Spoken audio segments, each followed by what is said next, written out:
Here's something that breaks most people's brains when they first see it. Your first $100,000 in net worth might take you 9, 10, maybe 12 years of grinding, sacrificing, and watching every dollar. Your second $100,000? Under 5 years. Your third? Maybe 3. Same job, same income, same person, half the time. At first glance, that sounds like motivational garbage, the kind of thing someone puts on an Instagram graphic with a stock photo of a sunrise. But this isn't inspiration. It's math. Cold, mechanical, different math that operates whether you believe in it or not. And yet, 73% of Americans never make it to that first 100,000. Not because they can't do math, but because nobody explained to them that the first 100,000 isn't just harder. It's designed to be nearly impossible, while the second one is designed to be inevitable. My name is Kevin, and today, we're going to break down exactly why wealth accumulation isn't linear,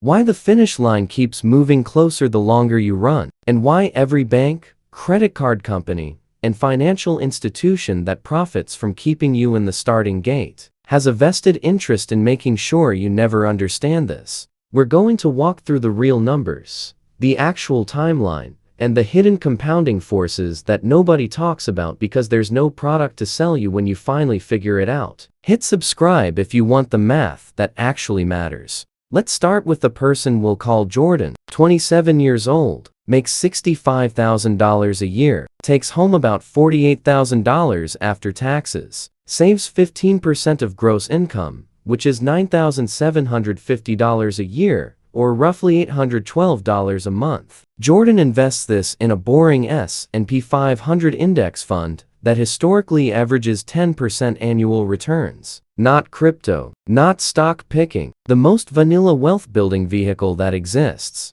Year 1, Jordan invests $9,750. At year end with 10% growth, the account sits at $10,725. Gain, $975. Year 5, total contributions, $48,750. Account value, $61,159. The market contributed $12,409. Jordan did most of the work. Year 10, total contributions, $97,500. Account value, $155,872. The market contributed $58,372. The market is starting to pull its weight. Year 12, account crosses $100,000 in actual contributions. Total account value, $196,249. So it takes Jordan 12 years to personally contribute $100,000. But here's where it gets strange. Year 17, account value, $393,124. Jordan has now contributed $165,750 total, but the account has added a second $100,000 in value in just 5 years. Year 20, account value, $557,279. A third $100,000 added in 3 years. Same contributions, same $812 a month, same market, but the time to add each additional $100,000 keeps shrinking. This isn't a trick. It's not a gimmick. It's the single most powerful wealth-building force in existence, and you've been living inside it your entire life without realizing it was there. The first $100,000 isn't slow because you're doing something wrong. It's slow because the machine hasn't turned on yet. Everyone's heard the term compound interest. It shows up in high school math, personal finance books, and motivational TikToks narrated by someone standing in front of a rented Lamborghini. But almost nobody understands what it actually feels like in practice. Because compound growth doesn't feel like growth early on. It feels like absolutely nothing is happening. Year 1, Jordan's $9,750 grows by 10%. That's $975. Exciting? No, that's 2 months of contributions. The market gave back what Jordan could have just saved by skipping lattes for 60 days, according to every insufferable financial guru. Year 2, Jordan adds another $9,750. Now, there's $21,225 in the account. Growth, $2,122. Still underwhelming. That's less than 1 month's rent. Year 5, $61,159 total. Growth that year, $5,560. Finally, the market contributed more than half of what Jordan contributed manually. Progress. But slow, grinding progress. But here's what changes everything. By year 10, Jordan has $155,872. That year alone, the market adds $14,170. That's more than Jordan contributed that entire year. The market is now working harder than Jordan is. By year 15, the account sits at $305,583. That year's growth, $27,780. The market just contributed 3x what Jordan did. This is the inflection point. The moment when your money starts making more money than your job does. And once you cross it, every single dollar you add gets multiplied by a machine that's already running. The first $100,000 builds the machine. The second $100,000 is the machine paying you back. The third, fourth, and fifth $100,000. That's the machine running on its own while you sleep, eat, and argue with strangers on the internet. Charlie Munger, Warren Buffett's longtime partner, said it explicitly: if the first $100,000 is a bitch, but you gotta do it. The first 100 isn't hard because of discipline. It's hard because math is working against you. You're building the snowball by hand, $1 at a time, in the cold, uphill. But once it's big enough, gravity takes over. Let me show you what this looks like in real life with someone specific. We'll call her Ava. Stage 1, $0 to $25,000 the grind. Ava is 26. She makes $58,000 as a graphic designer, takes home $3,620 a month. Rent is $1,200. Car payment $340. Student loans $280. Groceries, utilities, insurance, gas, another $900. She has $900 left. She puts $500 into her Roth IRA every month. At this stage, her investment account grows by maybe $600 a year from market returns. That's $50 a month, less than her Netflix and Spotify subscriptions combined. It feels like checking your brokerage app and seeing your account went from $8,240 to $8,490 in 3 months, and thinking, I could have made more driving Uber on weekends. It feels like watching a friend buy a new car, go on vacation, and upgrade their apartment while you're eating meal prep chicken for the 4th day in a row. It feels like your coworker asking why you don't just enjoy your 20s and not having a good answer because the account balance is still embarrassingly small. This stage takes Ava for years to get to $25,000. 4 years of relentless consistency for a number that doesn't even cover a down payment on a decent car. She contributed $24,000. The market gave her $1,000. She did 96% of the work. Stage 2, $25,000 to $75,000 the transition. Ava gets a promotion. Now makes $72,000. Takes home $4,500. She increases her investment to $700 a month. Her $25,000 is now growing at $2,500 a year. Still not life-changing, but noticeable. That's 3 months of her contributions matched by the market annually. This stage takes 5 more years. She's now 35. Account balance, $75,000. She personally contributed another $42,000. The market contributed $8,000. She's doing 84% of the work now. The market's contributing 16%. It's helping, but she's still carrying the weight. But here's what's different. Ava is starting to see 4-figure gains in good months. Her account goes from $68,000 to $72,000 in a single quarter, and she only added $2,100. For the first time, the market gave her more in 3 months than she saved. It's subtle, but it's the beginning of the shift. Stage 3, $75,000 to $200,000 the machine activates. Ava is 35, makes $72,000. still contributes $700 a month. But now she has $75,000 working for her. In an average 10% year, that $75,000 generates $7,500. She's contributing $8,400. The market is contributing $7,500. They're nearly equal. It takes her 3 years to go from $75,000 to $100,000. Then just 2.5 more years to hit $150,000. Another 2 years to $200,000. At $200,000, her account grows by $20,000 a year on average. She contributes $8,400. The market contributes $20,000. The market is now doing 70% of the work. Same person, same discipline, same monthly amount. But the first $25,000 took 4 years. The next $75,000 took 8 years. The next $100,000 took 4.5 years. The math didn't change. The inputs did. Here's the part that should make you irrationally angry. Every financial institution you interact with makes money when you don't understand this. Credit card companies profit when you carry a balance instead of investing the $200 a month you're paying in interest. Car dealerships profit when you finance a $35,000 SUV instead of driving $8,000 used sedan and investing the $450 month payment difference. Banks profit when you keep $40,000 in a savings account,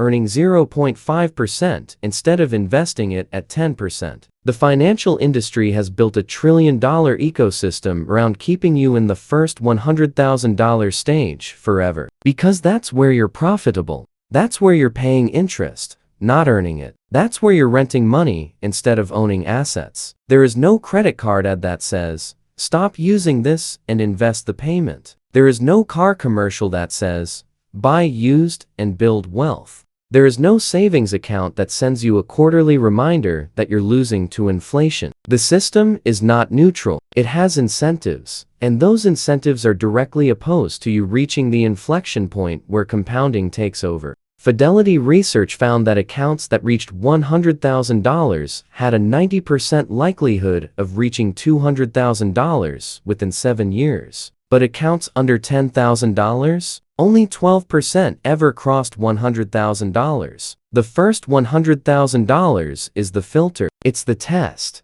And it's designed to be hard enough that most people quit before the machine turns on. Let's talk about the invisible forces that stop people between $0 and $100,000. Because it's not just external, it's psychological. Enemy number 1. Lifestyle inflation. You get a raise. $10,000 more a year. Logic says, invest the raise. Keep living the same. Psychology says, you earn this. Upgrade the apartment, get the nicer car, go on the trip. The person who goes from $50,000 to $75,000 and still saves $6,000 a year will hit $100,000 in 12 years. The person who increases their savings rate to $10,000 will hit it in 7 years. But the person who keeps expenses flat and saves the entire raise, 5 years. Every dollar you inflate your lifestyle is a dollar that doesn't compound. And at the early stage, those dollars are the most valuable ones you'll ever save. Enemy number 2. Comparison culture. Your friend bought a house. Your coworker drives a Tesla. Your college roommate is posting vacation photos from Greece. And you're sitting on $32,000 in a brokerage account that nobody sees, nobody celebrates, and doesn't come with Instagram captions. Building wealth in the first $100,000 phase is invisible. There's no status, no signal, no external validation. So people quit. They cash out the $30,000 and buy a car, because at least people can see a car. At least a car feels like progress. But that $30,000, left untouched for 20 years at 10%, becomes $201,825. The car becomes $4,000 in resale value and an oil stain in a driveway. Enemy number 3. The illusion of insignificance. What's the point of saving $200 per month when I need $1 million to retire? This is the most dangerous thought in personal finance. Because the math says that $200 per month for 35 years, at 10%, becomes $790,000. But your brain can't simulate 35 years of compounding. It can only see that $200 feels small right now. So it discounts the future, spends the $200, and wonders why nothing ever changes. The first $100,000 breaks people because it requires you to value future compounding more than present consumption, and humans are catastrophically bad at that trade-off. Let's run the real numbers for someone starting from zero. Today, scenario, 28 years old, $70,000 salary, saves 15%, which is $10,500 per year, invests in index funds at 10% average annual return. First $100,000 takes 8.3 years, second takes 4.8 years, third takes 3.7 years. By the time you hit $500,000, the market has done 65% of the work. You contributed $236,000. The market contributed $264,000. This isn't hypothetical. This is the historical average return of the S&P 500 over the last 50 years. It's not a best-case scenario. It's baseline. And yet, 55% of Americans own zero stocks, zero index funds, zero exposure to the machine. They're doing 100% of the work forever. But the market could crash. Yes, it could. It will. It has. Multiple times. The year 2000 saw -9% annually for 3 years. 2008 saw -37% in 1 year. 2020 saw -34% in 1 month. And yet, someone who invested $10,000 in January 2000, right before the dot-com crash, and never added another dollar, would have $64,844 today. Someone who invested $10,000 in January 2008, right before the financial crisis, would have $56,390 today. The market doesn't go up in a straight line. It goes up in a chaotic, nauseating, panic-inducing zigzag that makes you want to sell at the bottom every single time. But the person who reaches $100,000 and holds through the crashes gets to $200,000. The person who sells at $80,000 and waits for the right time to get back and usually never does. Timing the market is a fantasy. Time in the market is the mechanism. The second $100,000 comes faster, not because crashes stop happening, but because you have enough capital that recovery becomes exponential. You're not here for theory. You're here because you want to know how to actually do this. Here's the framework. Step 1. Get to $10,000 as fast as humanly possible. This is your emergency fund plus investment starter. At $10,000, you have options. Below it, you're one car repair away from credit card debt. Cut everything. Side hustle. Sell stuff. This is the only phase where extreme measures make sense. Timeline, 12 to 18 months if you're aggressive. Step 2. Automate the next $90,000. Set up automatic investments. $500 per month. $700 per month. Whatever your budget allows. The amount matters less than the consistency. The person who invests $400 per month for 10 years will beat the person who invests $1,000 per month for 3 years and then stops. Automation removes willpower from the equation. You can't spend what you don't see. Step 3. Avoid the big 3 wealth killers. Number 1. New car payments. A $500 car payment per month for 6 years is $36,000. Invested at 10%, that's $114,000 in 20 years. Number 2. Lifestyle inflation. Every raise is a choice. Increase your life or increase your compounding. Number 3. High interest debt. A $5,000 credit card balance at 22% costs you $1,100 per year in interest. That's $1,100 that could be compounding at 10% instead of bleeding at 22%. Step 4. Increase contributions with income. Don't just invest a fixed dollar amount. Invest a fixed percentage. When you make $50,000, 15% is $7,500. When you make $80,000, 15% is $12,000. Your wealth building scales with your career. Step 5. do not touch it. The average investor earns 3 to 4% annually. The S&P 500 earns 10%. The difference? Behavior. The average investor sells when scared and buys when confident. They trade, they tinker, they take profits. The investor who reaches $100,000 and leaves it alone gets to $200,000. Here's what nobody tells you about reaching $100,000. It's not about the money, it's about the identity shift. At $100,000, you stop being someone who's trying to save.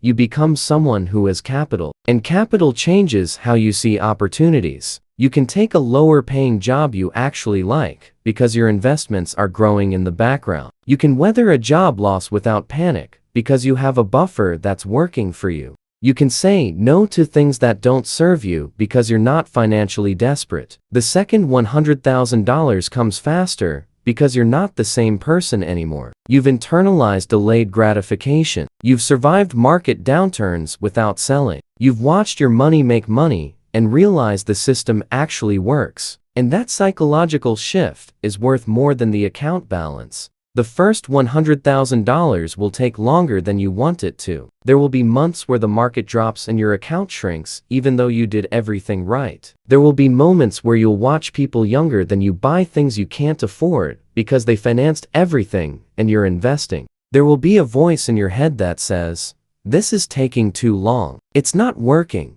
That voice is lying. The first $100,000 doesn't feel like it's working because compounding doesn't feel like anything in the early stages. It feels like watching paint dry. It feels like nothing, but nothing is happening. The machine is being built. Every dollar is a gear. Every month is another piece of the engine. And the moment it turns on, everything changes. The person who quits at $40,000 never finds out what happens at $100,000. The person who quits at $80,000 never sees the acceleration. The only way to lose this game is to stop playing before the compounding kicks in. Your second $100,000 takes half the time of your first. Not because you work harder, not because you get luckier, because the math changes when compounding takes over. The first $100,000 builds the machine. The second $100,000 is the machine running. The third, fourth, and fifth are the machine compounding on itself while you do literally anything else. Most people never get there because nobody explained that the beginning is supposed to feel slow, that the grind is the cost of entry, that the finish line gets closer the longer you run. You're not failing because it's hard. It's hard because you're doing it right. Now, you know exactly why. Drop a like if this made the math finally click. Let's build the machine.